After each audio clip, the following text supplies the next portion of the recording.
versus PkChris. And now it's Ling PkChris. Here we go. And I'm gonna take a quick break. I was also gonna take a quick break. Man. I'm a tired guy. I'll stay on for this set. Okay, I'm gonna switch with hindsight for this one, and Okay. then I'll switch back. That sounds fantastic. Okay. So I'm the tiredest I've ever been right now. Same. I've been up since 6. Oof, relatable. I clocked in this morning 5:30. After getting home 2 a.m. from Bears, the post-bracket food was not a responsible decision, but No. it had to be done. Look at you, commendable.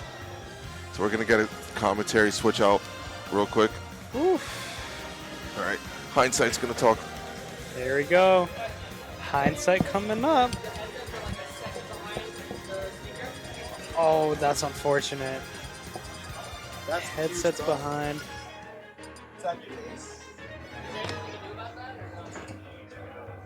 All right, gonna do a little sound check. Are the headsets connected to the adapter? Or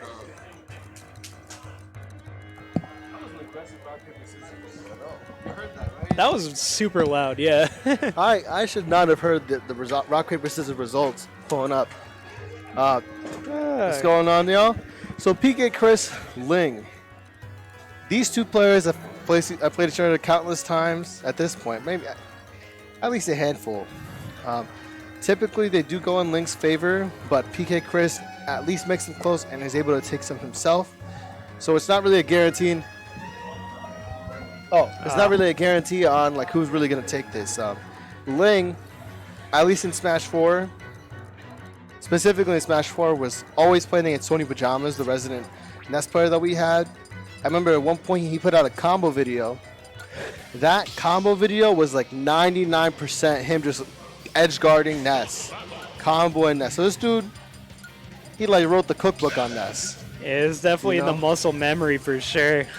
So now, like, he plays against Ness less now, but he still has that experience. So it's going to be hopefully pulled through. I mean, like, Connecticut bias, of course, but I think it'll be a good set nonetheless. Starting off on FD. Kind of a crazy starting stage, you know? Oof. I think a big thing for it is these ledge trap situations, these edge guards, that he has to make sure on point. Now, this game, a lot of the time you'll see them go for that PK flash just to stall, and it did just a trick to get PkChris out of that. Yeah, I do like any and all stalling you can do, because Peach, Yeah. although she does have the float, ooh, that was almost a connection on that up B, but not quite. Yep. Either way here, holds down, so he's able to get that hit through. Still a bit behind, and pretty much doubled in percent. Now Ling's going to be looking for a crown or just a straight hit, but it's those trading abilities and the frame data that Ness has that really makes it troublesome. Here we go. Oh, And maybe he didn't get the float out in time. Ended up grabbing ledge there. Now they're just kind of trying to scramble for center stage. No float on Ling. That's actually pretty big. PkChris not necessarily aware. Didn't go for that patented down smash yo-yo that would typically see in most other matchups. And that won't kill just because of the side of the stage we're in, but PkChris has been doing a beautiful job in terms of actually, adapting in this very first stock. Yeah, for sure. Oh, and now we got the drag down stuff coming up too. Hold on. PkChris kind of cooking. Yeah, for sure. I mean, even he's already gotten 43% off. And he's not even scared at this point to just go for that raw recovery that normally he might have stalled with something for. Now Link's on that back foot. He has to try to finish his stock quick. Otherwise, PkChris is going to keep running away with this. Yeah, already building a lot of percent here on this Peach. What can you start to do? Okay. And that shield discipline that he's had for a while was pretty good, but that mid-range deception that Peach players are known for was able to have Link close that out. And Stitch in play, nothing to show for it. However, he manages to get back on stage, and this is going to be at least a quick 40. Oh, just unable to get another nair out in time or something. Yeah, but either way, he's still moving a little. For sure. Tournament play, that means big damage typically. but it's really hard when you have to trade with those strong hits that Ness typically comes out with. Oh, yeah, Ness definitely going to enjoy taking these trades. Oh, up tilt, reading the roll from ledge, okay. I rarely see Ness ever up tilt. Either way, keep slinging in the air, able to continue that with the bear and get that first stock. Now, Ling, pretty much like, a full stock behind. Ooh. But has an opportunity, no double jump. And that's the way you do it, right? Oh, yeah. No games, just textbook. For sure, dude's like, hey, oh, here we go. And goes for an up air conversion instead. You don't really see those two tips from Ling too often. Yeah, but it did pocket Ling some extra percent as opposed to the previous combo that dude did on a fresh stock last time. But, oh, triple fair. Now you're living, though. Do you have a float? And he has. This entire one interaction is netted PkChris back in the lead until Ling just kind of back here. But even so, okay. This is a very death percent situation. I mean, that definitely caught me off the DI mix. Oh, for sure, same. And Peach, one of those characters, can't really descend very well. I mean, he was looking for that roll. Living. Oh, Ling barely missing it, and just... You're crazy. All right, man. I'm not going to lie to you. I don't know if that was intentional. I kind of doubt it was, considering the angle. Like, maybe he meant to ride up, but not to bounce right up. You know what I mean? Yeah, dude, definitely. Dang. I'm not going to say definitely. But he was looking for the reverse edge guard nonetheless. Ling looking to finish it off and wasn't able to close it out. And a very close set so far. For sure. Oh, this dude banned PS2. That's so crazy. Yeah, I mean, those platforms typically don't bode well if Ling's able to kind of like be under them as much. This isn't able to kind of like get as much pressure. I'm going to see some of these flat layouts. I mean, we're going to Kalos, a stage that Ling enjoys. He's a very defensive player typically. And I don't think we're ever going to see a character switch from either of these players. I would think not. But here we go. We got game 2. Ling 1 behind right now. Yeah. With that being said, I think a big thing here was, you got to be really sure on some of these edge guard attempts that you go for, ledge trapping attempts, I should say. Otherwise, you're going to put yourself at risk, right? That's a big thing versus Ness in general. Like, yeah, sure, you can potentially spike him or something along those lines, but what happens when, then you get hit by that PK Thunder? It is not a friendly move. No double jump, though. Ling not able to use that stall to his advantage, but he's still doing the rinse repeat. Yeah, I mean, it's okay. So far, mostly been working out, but Ling letting PkChris have center right now. Yeah, and that platform was able to help PkChris get back on the stage. And with this grab, we're going to see if Ling's able to finish it or PkChris goes for the reversal. I like the side magnet. There's so much combo potential out of it, especially if you are not, not aware, being a bit too aggressive, which you won't see Ling typically do. True. But it's so good to at least show some of those cards. Dude, Matrix dodged that turnip, dude. Yeah, that's the typical, you're like a Ness player on a platform, you go for the PK fire. Ling get to scout that out and actually get a punish. Typically that's something that does get punished, but it's the type of caliber you're kind of waiting for it. You're one step ahead, but PkChris, just like the first game, down a little bit, but most definitely can turn this around. For sure, and we also just saw there, Turnip just completely taking away PK Thunder. So Ling for sure knew that was a win condition, but yeah, I mean, as someone who's played this matchup as much as he did, he's going to be able to, he knows the ins and outs. Oh yeah. Now Ling likely going to float, yep. Across the other side, PkChris kind of scouting it out, but getting a bit too close to the sun, ended up losing it. However, Ling doing the same. We're finally seeing back on some even stocks from Chris and Ling to get into this second game. Okay. Ooh. Scary. Scary for Ling. You do not want to get meteored there. Yeah, this is a big situation that Chris has already netted himself 75%. We only just saw him get onto the stock, but Chris is wasting no time trying to get back his lead. Oh, there's a snipe. And Ling actually anticipating going into the wall, but not able to capitalize. Chris, as tricky as he is continuing to mix up Ling just a little bit, just enough to get back on stage. Dude, so true. Here we go. Ooh! Too high percent for turnip combos to work. Uh-oh. Yeah, but nonetheless, there's still, if Chris is off stage, it could mean something. No air dodge, however. Float's going to net him sometime, and that down smash is not done at the correct spacing, giving Ling a free opportunity, and this should be a stock. Yeah, good stuff from Ling, just noticing like, hey, you're kind of going to come at me, dude. I got the shield up in time, and able to... definitely saw the over-aggression as we're seeing right now. Chris swinging so much, just trying to get his stock, and Ling trying to use that to his advantage. At least he has a space to get a turnip. And, as we both know, that those turnips do big damage into the hands of someone like Ling. Oh yeah, and the Winky Face doing a little bit more than a normal turnip there too. But here we go, we got last stock on this game. Yeah, and this lead is so much smaller than what we saw before. Chris has been bringing this back, clawing his way, and this is similar to what happened that first game. Regardless of the percentage, regardless of the stock differential, PkChris has been never been given up, has been keeping his cards until these moments. That's exactly how he netted that first game. Let's see if that continues on the second one. For sure. Ooh. I love the jabs. It's just a one more 1-2 that your opponent low-key almost never expects. What a back air there. Okay. Chris grabbing the turnip, giving himself a little bit of a mix-up option. But the immediate float nair. Okay. Gonna allow Ling some leverage.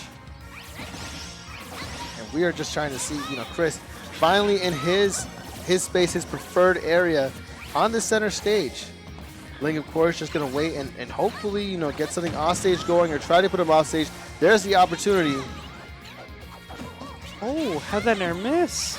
But nothing gonna happen just yet. Chris able to claw his way back yet again.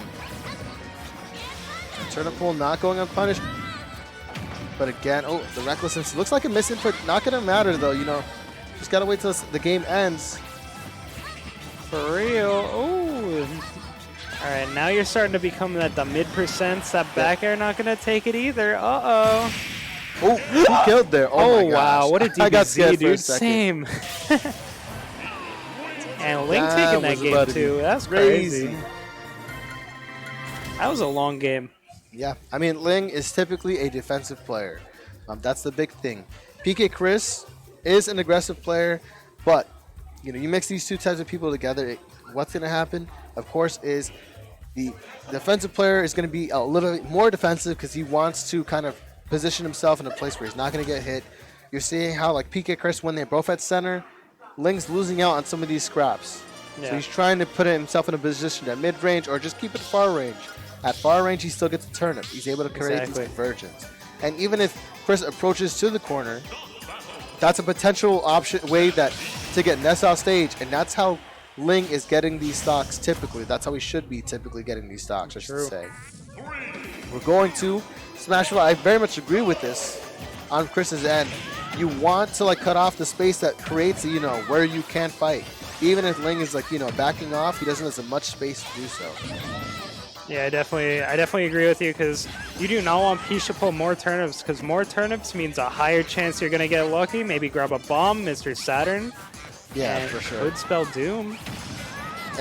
But here's the thing. While Ling is a defensive player, you got years of experience of him playing players like Light.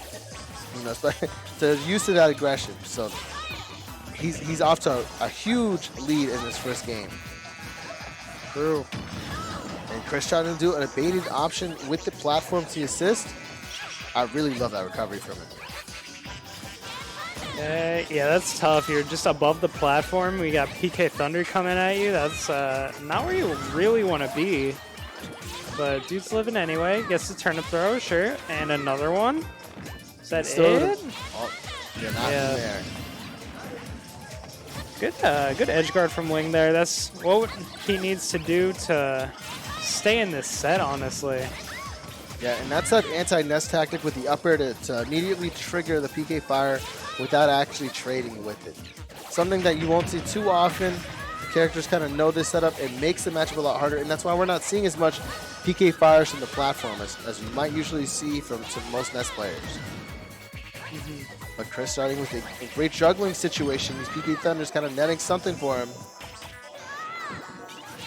But Ling is not giving him the space. He's not opening up any single option for Chris to kind of exploit. Oh, wow. Back here's the Thunder, though. But as I say that, of course, you know, while Chris has had some opportunities, he has no double jump, no air dodge. This should be clean. Yep. Yeah. Now this is a big difference from both those first two games. Maybe the closer stage is something that Ling actually, you know, was able to capitalize on after, you know, getting some data. Throws away that Winky, and Chris trying to corner Ling. For sure, for sure. Ooh, gets hit by that PK. There's no double jump too. Oh, there is. I'm alive. Maybe there's no float. Hey, no, you're good. I do the same thing. I'm like, hey, that guy doesn't have a jump, and then immediately jumps. I'm like, ah, my bad. Oh, a lot of PK Thunder percent. And, you know, as we all know, PkChris, a very stubborn player, not willing to, you know, concede, as any great player should. You always have the opportunity, and Chris is a great example of the mentality you kind of need and the caliber player you have to be able to create these opportunities for yourself, especially versus players such as Ling. Oh, yeah, that was so scary because that was about to be a regrab, and PkChris was going to be all over that one. And what a back air. Going to even up the stock count here, one apiece. Yeah, and if you noticed, that entire reason why that back air led to it was Ling was getting impatient. He kept pushing towards center, and Chris saw the opportunity, baited him for it. Oh, yeah. Ooh. Now you see Ling actually swinging so much more if you really notice. That past sequence, I've seen several aerials. That dash attack, really safe move. Gonna have to be careful how you're gonna attempt to punish it. Yo, oh. This is scary. Scary for both players. Now, while the percent lead might seem big, you can never count Chris out. PkChris has made countless comebacks versus so many players, including these games. Ooh. But a little impatience is going to put him off stage. That back air, yeah. Gonna clean it up. He tried to fade back away after revealing that double jump is gone. Then immediately just saying, hey, you know what? I've been here before. I am. We're going to this next game. Exactly. It's just like, I'll take that game. Thank you. I'll be up 2-1. Much appreciated. And yep, here we go again. Yep, as they head into this, game 4, and immediately running it back. An interesting thing to think about is, without the hyper aggression that we saw Ling have to get that lead, it really wasn't a bad game for Chris outside of that. Yeah. So, you know, maybe the reason why he ran it back, he's like, all right, you know what? As long as I don't allow myself to get run over in the beginning, I'm pretty sure I can take it. And we're starting to see that. Ooh, Stitch barely missing too, though. Yeah, and Ling just kind of threw it out immediately, not getting exactly what he wanted. But he's able to buy himself another turnip. Chris really opting to stay, for the most part, in center or towards the opposite side that Ling is. Not trying, you know, he's kind of letting Ling get these turnips, at least to kind of get these whiff punishes. It seems like that's the play style that we're seeing Chris really adapt. Ooh, just missing the grab too. Definitely wanted a dash to come out there. Yeah. Okay. Now we're really seeing Chris abuse the disjoints. Yeah, Ling wants to take this game now. He's like, I don't want game 5 situation. For sure. And really even game. Not going to get the punish, but still. Chris going for an immediate option Ling and just swatting it away. Oh, missed tech situation. Wow. That's not what you usually see at that ledge. Usually it'll just clank with it, or, you know, and that'll immediately beat it out too. That's crazy. Yeah, definitely a silly interaction there. But here we go. What's the No double jump. I mean, we're looking. Ling's looking for something here. Chris also finally starting it. The side magnet giving just enough of a tempo switch for that bear to scout it out. Ooh, 3 up airs. Uh-oh. Great tech, but now you have to get 2 ledge.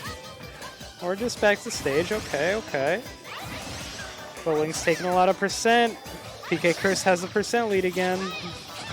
Yep, and all just from like these one interactions. Ling is definitely winning more interaction in general and neutral, especially when you have the longer range, you have the turns to throw.